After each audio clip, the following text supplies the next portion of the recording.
All right, it's a feel-good holiday Friday morning. Smooth 98.1. Love music, love life. 31 minutes past 7 a.m. The 6th day of June 2025. And my name is Ayokunmi. First of all, I would love to say Eid Mubarak to all the Muslim faithful out there. Yes, today is Ileya, and all the rams and cows, camels, goats, and so on and so forth are, yes, flying around. Well, they are going to pay the ultimate sacrifice at the end of the day. But I will say that let the spirit and all the prayers be answered, and everything that we pray and hope for, all our heart's desires will come to fruition. And on that note, welcome to that point of the morning where we take a step back, walk into the world of the news, the papers, and the big stories.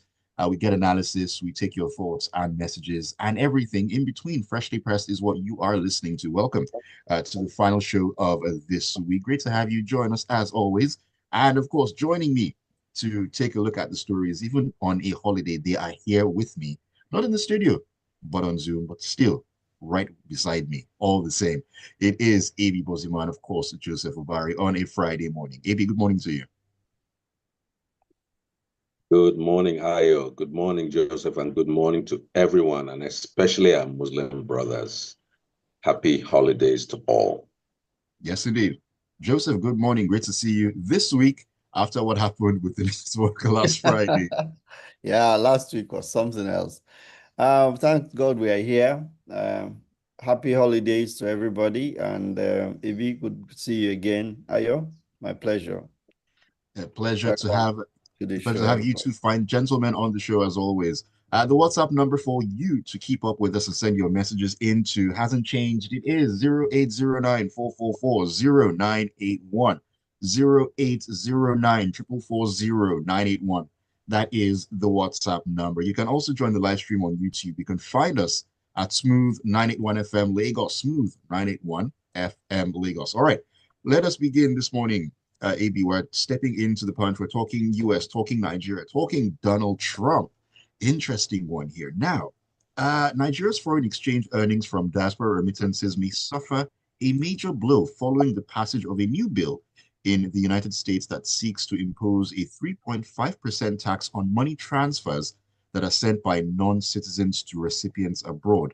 The provision is contained in the One Big Beautiful Bill Act, a sweeping legislative package by US President Donald Trump and recently passed by the US House of Representatives. Now, basically, if enacted into law, the remittance tax will apply to all international money transfers made by individuals who are not US citizens. And this includes green card holders and temporary visa recipients as well.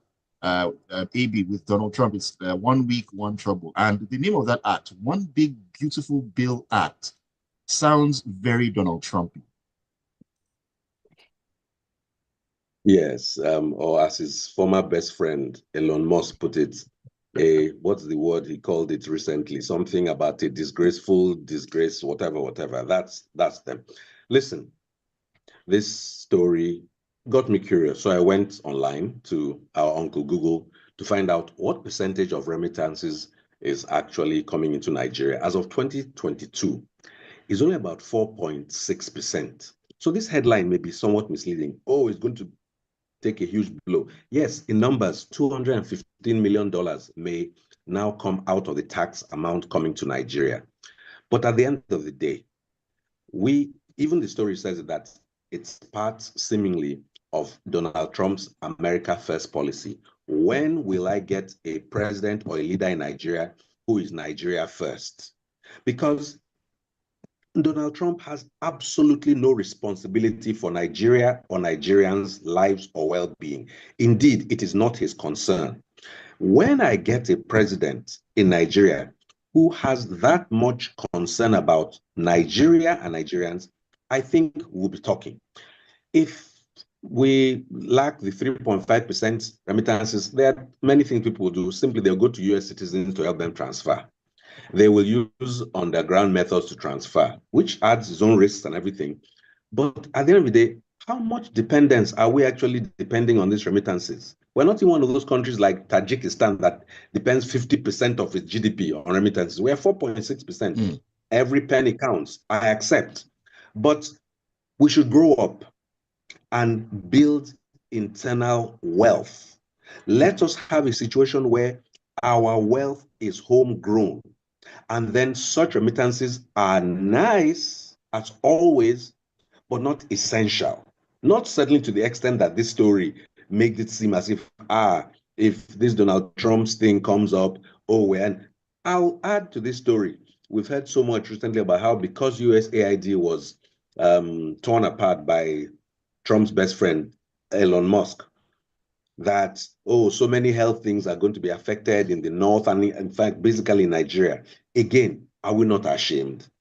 So for 65 years of independence, we have not been able to build up our own internal capacity. And we have government leaders who will say, let the doctors go, we have more. You can imagine that level of irresponsibility coming from government officials. I see this story, I'm not losing sleep over it. Every amount of money that can come to Nigeria is welcome, but we should not go with the impression that if these remittances don't come, the country collapses. The real waste of money will come in a further story we're going to take here. And also, when our government officials start being responsible in how they are spending money, the remittances should be one of those nice to have, but not essential. It's always great to have any extra money you have. But the way this headline is going about it and the way some government officials are saying, oh my God, if this tax goes into place, let it go into place. Shebi were the ones who just passed 4 big, beautiful tax bills in Nigeria just now that Tinubu is waiting to sign. We too, they do our own. Let us face our own country and stop depending on other people's countries for our well-being. Amen. Thank you very much. My Friday is done. Your Friday is just beginning, actually, AB, but actually, for me, I think that story was purely alarmist, because even there are forces against that big BBB whatever that Trump has put in the before Congress. There are pushbacks and all that. So let's see what even happens in America, whether that bill will survive or not. Even if it does, just like Ibi has said, I don't see it being, I think it's over-dramatized, the impact of this. Before the liberalization of the remittances, people were using all kinds of, in fact, I know friends who are using crypto sources to send money in, and Nigeria is open up to crypto now. So crypto, the people were bypassing banks and other sources and using other, and Trump himself is a champion of cryptocurrency.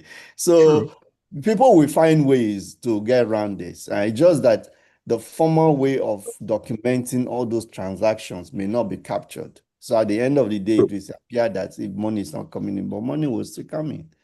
Well, just like Ibi has said, let's focus on ourselves and do the best we can. That is the most important thing. And talking about focusing on ourselves, AB, you talked about Trump being, pro-America first. We are trying to champion our own Nigeria first policy here, prioritizing patronage of locally which Cadillac services. With which Cadillac do we do Nigeria first? Small steps. Which Cadillac small steps, do? AB. Small steps. Slow and steady.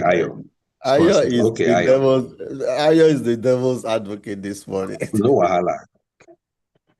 I'm just saying it as it is at the end of the day.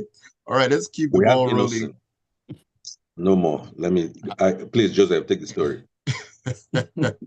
Let's talk matters of security here. This is coming out of the punch as well, Joseph. The CDS, that's the Chief of Defense Staff, Lieutenant General Christopher Musa, has stressed that banditry and terrorism cannot thrive without the support of locals. Now, he was speaking at the official launch of the Presidential Community Engagement Peace Initiative and North Central Peace Summit in Jos Plateau State, organized by the Office of the Senior Special Assistant to the President on Community Engagement in the North Central. Musa stressed that the crucial role of the community involvement in combating insecurity. According to him, bandits relied heavily on local support to operate effectively. We've talked about this before, that the locals play a very big part in this. We've talked about, why aren't the locals engaged in terms of getting intelligence and so on and so forth. Now that this actually has been established, I mean, the question to ask is, these locals who are supporting these terrorists, why exactly is that happening? And how can that actually be reversed? Because what he said, even though it's something we've known, it's a big fact and a big part of solving this problem of insecurity. So you see, the terrorists understand the importance of hearts and minds, and they just grab the vacuum that government has created. All right. Our government, our people at the local level don't feel our government. There's no government presence for most people in the communities. They lack everything. They lack amenities. They don't have water. They don't have pipe-borne water. They don't have electricity. They don't have anything. So somebody comes in and is able to become like a kind of economy, a boost to the economy. They are spending money. They are doing this. If actually giving them money, they are even engaging their people. So they feel a vacuum that government creates. The real question is, why is it that our political class, and the chief of defense staff actually mentioned it, that the political class have got to take decisions that the army can follow. But it goes beyond just policy statements or say, go and deploy and go to this place. I think what he's talking about is create the right kind of environment in our local communities so that the people have a sense of belonging. A citizen that is well motivated and is will be more patriotic and will not sell his rights to some groups of people who are terrorizing him. One, you're not providing anything for, so the person alienated from the government. Then the security is not there to protect him. And these people come and say, we are going to protect you. They're doing everything government should do. So you tell them, okay, they should not listen to these people. They should not collaborate with them. If they give somebody in Nigeria 100,000 naira to reveal where soldiers are passing, why would the person not give them when he knows that he can't get the money elsewhere? And he has needs that need to be made. I'm not saying that it's justifiable, but the point is that we create the vacuum that people are exploiting. No, that's simply what the chief of defense staff is saying. You need to meet the people. Now, deliberately, our politicians have crippled local governments. The closest government to the people in Nigeria is dead. It's comatose. So how are the people going to feel the government? Despite Supreme Court judgment saying that local government autonomy, this money should pass straight, these governors are doing their best to sabotage it. And nothing is happening. The federal government can't do anything. What's going on in Oshu? So everywhere. I mean, so that's a real issue. And that's where the problem is.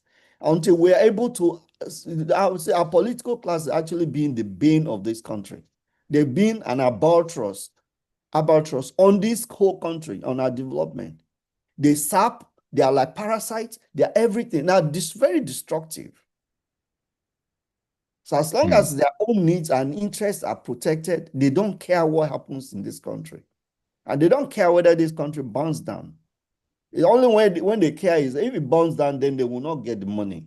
Then they get frightened, they beat. But there is no deliberate choice made by a political class to fight for the existence of this country and for the well-being of the people. When they think about Nigeria existing, so that they can take from it. And it's got to change. Unfortunately, it is the same political class that will have to engineer that change, the way it is structured. So it's so bad that decent people can't even go into politics anymore. It's unattractive. AB, you have a thought or two to share on this particular one? I mean, yes, security is like everybody's concern. And we do know, I think we are all familiar with the fact that there is no way people can just come to any community, be eating, be surviving without some level of local collusion and collaboration. That's more or less what is being said. And as Joseph has said, the people who ought normally to put things in place that would make lives of being an outlaw unattractive are most concerned with the perks of office. Let me be clear. I have nothing against perks, such as they may be, but do the first thing you're supposed to do as a politician or as a leader. Make conditions tolerable, indeed pleasurable for the populace, and nobody will even notice your perks, to a larger or lesser extent. But that's one job that they had to do, they aren't doing right. And it's most unfortunate. And of course, it does contribute and lead to increased risk and insecurity in our land. Well said, AB. Thank you for sharing your thoughts also on that one. All right. Let me take a message or two that just came in here. This is a message from Wendy, if I'm correct. It says, I just woke up and tuned in. Thank you very much. I'm so feeling Joseph. I hear our pain. The political class are super parasites, leeches, more or less. Yes, indeed. Thank you for sharing that message there. This is Adeboyega Adedeji. He says, the feud between Elon Musk and President Trump is a necessary distraction that Americans need to occupy, divert, and distract President Trump from his anti-America policies. Everything that the founding fathers of America stood for and upheld, President Trump has jettisoned it. Well, who would have thought that bromance between Trump and Musk would scatter the way it has? Well, here we are. All right, AB. Musk has just joined everybody before who was Trump's friend. You don't sit down. Ask the former mayor of New York. Let's go on to Nigerian center stories, I beg you. All righty, let's talk about this particular one. You alluded to this one earlier on, AB. This is coming out of the Punch. The presidency spent over 23 billion naira in 2024 to purchase foreign currencies for the international trips of top executive government officials, including President Bola Tinubu, Vice President Kashim Shettima, and the First Lady Oluremi Tinubu. The figure, compiled from data provided by GovSpend, a government spending tracker managed by Budget, reflects a significant increase from the 18.63 billion recorded in 2023, showing a rise of approximately 23%. AB, as we've been told, these trips have been very vital for Nigeria's diplomatic engagement and international relations as well, looking for investments, FDIs, and so on. I mean, we were told that about $50 billion of FDIs have been attracted, maybe. Remember this conversation we had? Attracted into the country. So, I mean, 23 billion naira to attract $50 billion.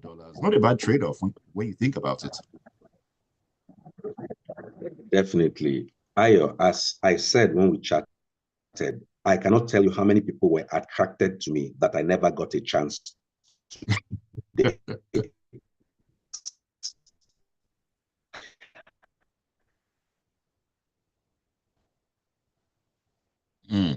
Network is being iffy all of a sudden. Attraction does not mean consummation. That because you are filtering in a plane country. I'm sorry, the network, of course, for a story like this, the network could go bad. But that doesn't surprise me.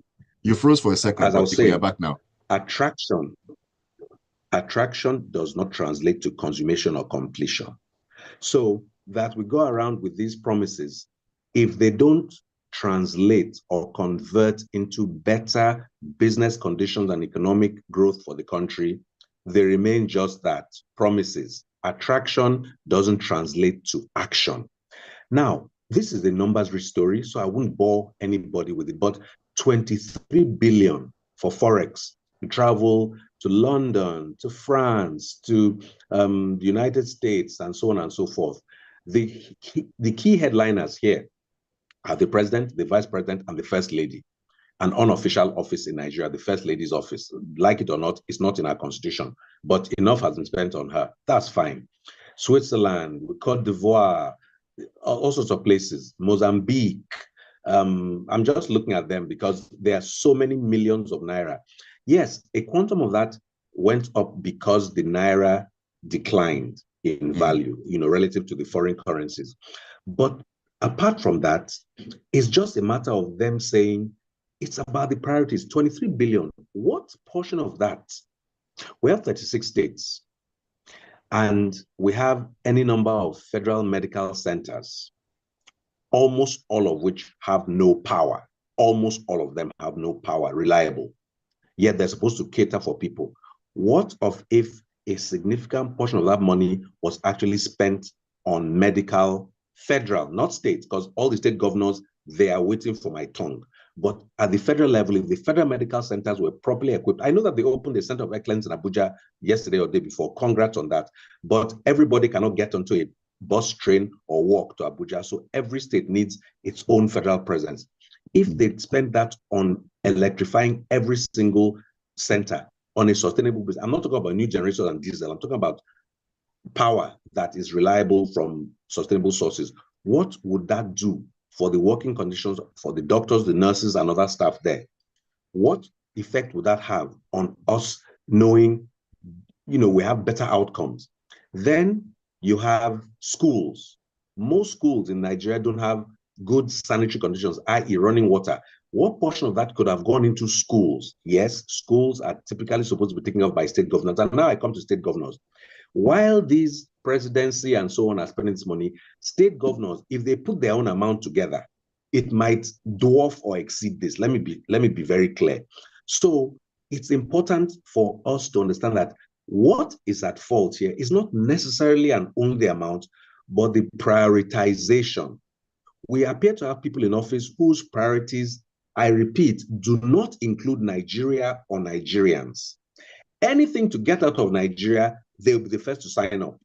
Oh, we have a puff-puff making conference in I don't know, Gabon. Boom, they are there with billions as Esther code. I think recently some of our ministers went to go and present in London at President Tinubu's second year anniversary. And I wonder how many people were there to even listen to them. I've been listening to all those foreign stations, the CNNs and all that. Not one of them covered these ministers going there, but trust me, they went themselves, their aides, and the Esther code. So my point is that these monies, you could say, like you did say, that putting 23 billion and attracting $50 million is not a bad trade-off. Where is the evidence? And if $50 million are coming, how come we keep seem to owe so much and we're always paying debts? There is something, the math is not mathing. And in my conclusion, the priorities are not prioritizing Nigerians. Joseph, are you in full agreement with AB's thoughts on this matter? I mean, it's obvious, Ayo, that people, particularly those who feel that when you say something that is true, is critical of government. We agree that yes, you must run government. You must show international presence. You must go to conferences. But we know what goes on in Nigeria, that I will tell you half of this money can do the job. Half of what is being spent can do the job. But when you have a retinue of people who don't have any business traveling with the president and other people or government officials, they pack people, they just travel, they go. It seems like some kind of tourism. When a country is in this kind of state where we are borrowing money to do everything, you would expect some level of prudence. But we're not seeing it. That's the problem. We're not seeing any prudence. If the president travels, his cost will be far higher. Than if he sent a minister. So why can't he delegate? Why can't they delegate and send smaller teams out to places like that and representation can be made? That's where what shows prudence. But in our own case, no. People are thinking about the Esther code they are going to get and all this and that and how they're going to, and when they go, they choose the choicest hotels. They spend as if they are richer than the Arabs. Meanwhile, this is a wretched country. We are borrowing money and wasting it. So that's the problem. That's where the problem is. If somebody says, oh, no, we are not saying that they shouldn't run business. Oh, somebody will now say, are you saying they should not run government? Shouldn't they go and travel? But there are ways you can go about it and spend far less and channel the money where the money is badly needed, like in our hospitals, like in schools, like many other places that we need the money. like subsidizing energy costs for Nigerians is unaffordable. Even the rich are crying out for the energy costs. So put the money, subsidize energy costs so that people who are running businesses can afford to do businesses. Those who are manufacturing can manufacture at lower cost and so on, and they can make profit and sustain, provide jobs. That's how people who care for their nation think. But our own, it's not like that. Our politicians don't think, all the people working in government don't think like that. It's my turn, a milocon. Let me do my own and collect and do whatever. It's an unfortunate situation that we find ourselves in. Let me take this final story here. This one is for me. It's more or less a PSA, and I want to bring both both of you gentlemen in on this one because it has to do with the environment and of course the sort of behaviors that we as individuals tend to elicit. This is coming out of the Guardian. It says a Lagos State Magistrate Court sitting in Oshodi yesterday remanded 5 persons arrested for dumping refuse in the canal along the Igodo-Iba Road Link Bridge in Kirikiri Correctional Facility. The magistrate adjourned till July 9 for hearing of the case. Now, the accused persons were apprehended by a team of Case Against Indiscipline officials and security men as they were in the process of dumping the refuse into the canal when the security men swooped on them. Now, their arrest is actually coming less than 48 hours after the Lagos State government read the Riot Act to all those who engage in disobeying provisions of the state's environmental laws, warning that if caught, they will face prosecution. We've talked severally about the environment, about the sort of behaviors that we tend to elicit, and so on and so forth. People who go out there willfully to dump refuse anyhow, and then these same people are the ones who go back to complain about the environment being the way it is, drainages being blocked, and so on and so forth. I'm glad that these individuals were apprehended. And from where you are sitting right now, how key is it that this sort of behavior is clamped down upon with all the seriousness that it actually requires? Because all this needs to stop. 100% applaud this action and approve of it. I've always said that one of the most abhorrent things I've ever witnessed is when somebody is driving in a car and just casually opens the window and throws something out. In my view, such a person should have their 4 tires slashed and their engine knocked before they themselves are put in jail for about 6 years. I know that's maybe harsh in the law, but that is what a person who is that heedless. On one side, let them catch, let them punish. On the other side, this is where that autonomy of the local government comes in. The local governments are the ones who are supposed to be in charge of sanitation and all that stuff. So let these local governments do what they are supposed to do in terms of ensuring that the environment in every state and every local government indeed is properly in order. They're the ones supposed to provide for sanitation, waste disposal, and so on. So if there's a local government that's dirty, look to the local government chairman or chairwoman, as the case may be. I don't know whether they have any in the country, but they are the ones who are allowing your local government be dirty because the Constitution empowers them to keep people. It's fine that the Lagos State has a task force and all that, but at the end of the day, the people who should provide receptacles for trash and vehicles or services that evacuate trash should be the local government. So look there too for solutions. But anybody who's found like this, the punishment cannot be enough. In some states, what they do is they wait for rain to come, then they pour things in the drains as the water is rushing. That too, you should be put inside the drain, let the trash run you to the end of it, then at the end they bring out the bedraggles and put you in jail. I cannot tell you how much I despair and I'm disgusted by people who do these things.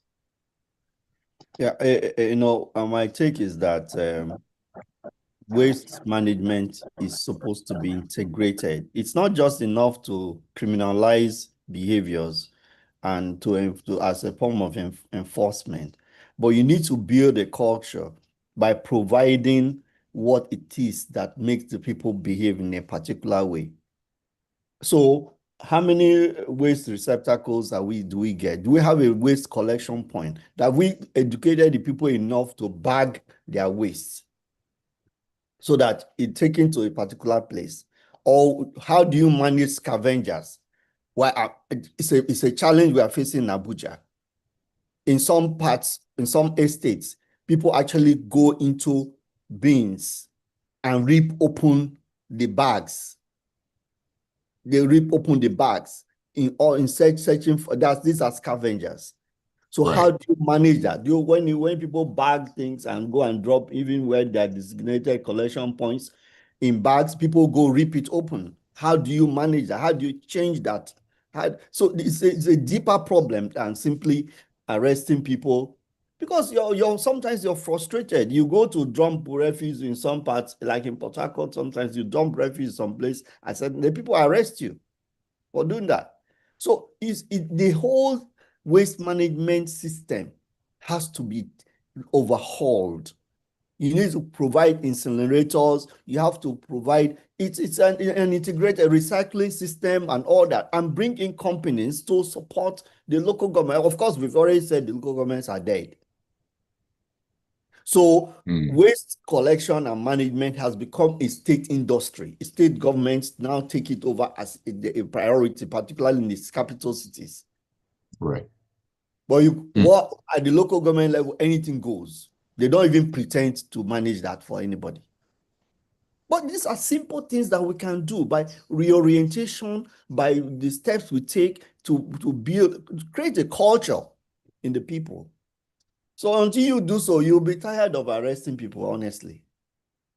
Because the attitude is not changed. You've not done anything to change the people's behavior.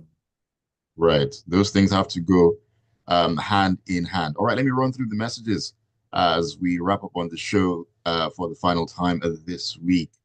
This is from Babatunde Alao. He says, the statement by the CDS is another age-long rhetoric, melodious song. Government knows what to do to arrest the situation. The bandits are not invisible. The locals are at their mercy. During elections, politicians reach out to these zones, but after but after that, they are neglected. He also says, while I applaud the Kai officials for the apprehension of the defaulters, on the other hand, there should be serious reforms in our waste management systems. Loma coming around 1 p.m., bailing people out to dump their refuse. There should be reforms, and the same should be happen, I guess, over to the local government. I didn't really get that last part about any, but thank you for the message. This is Rexin's ruler. He says Shell's $5 billion Bonga FID alone is enough to make the 23 billion naira spent worth it. That FID is solely a President Bola Tinubu win. It's not every story that we have to wail about. We should talk about what subnationals are doing to better the living conditions instead of fixating on Abuja. Rexy, I don't know if you heard the whole of the submission on that. Maybe you tuned out at some point, but if you did, you would have heard everything that was said. But thank you for your message, regardless. Tony Marimbi says, there's this mindset that almost every politician develops the moment they get to positions of authority. It becomes a haven for survival and a platform to amass ill-gotten wealth, and they can fraternize at every level without the simplest qualm to achieve their aim. The Nigerian citizens are at the other end of the wicked stick, and I keep wondering how we got here. Sadly, it's getting worse by the day, leaving me to question if democracy has become a curse to Nigeria. Wendy says, Joseph Naman, you be, the rich also cry. The rich also cry. Reminds me of that Mexican soap opera from the 90s. Yeah. Good times. Anyway, it's time to wrap it up this morning. It's been an absolute pleasure. Thank you for all the messages, and thank you so much to you, Joseph and AB, for another amazing Friday morning. As always, thank you. A pleasure. As always, the pleasure is mine. I greet our Muslim brothers and everybody. Let's show fraternity and love to one another on such an important occasion. Have a wonderful weekend, long weekend ahead. Yes, indeed. I want to say, well, despite all this, there is hope that it can be better. So let's look on that hope and then enjoy the weekend. Yes, indeed. Long All the weekend. We hold on to that hope and enjoy the weekend as well. Thank you once again. Lagos, keep it tuned to breakfast, 8:15. Tega is on the ground to take us into a world of great sporting action in the locker room. Nations League semi-finals have come and gone. So much to talk about. Don't go anywhere. Keep it tuned. It's amazing that some people just can't take any bit of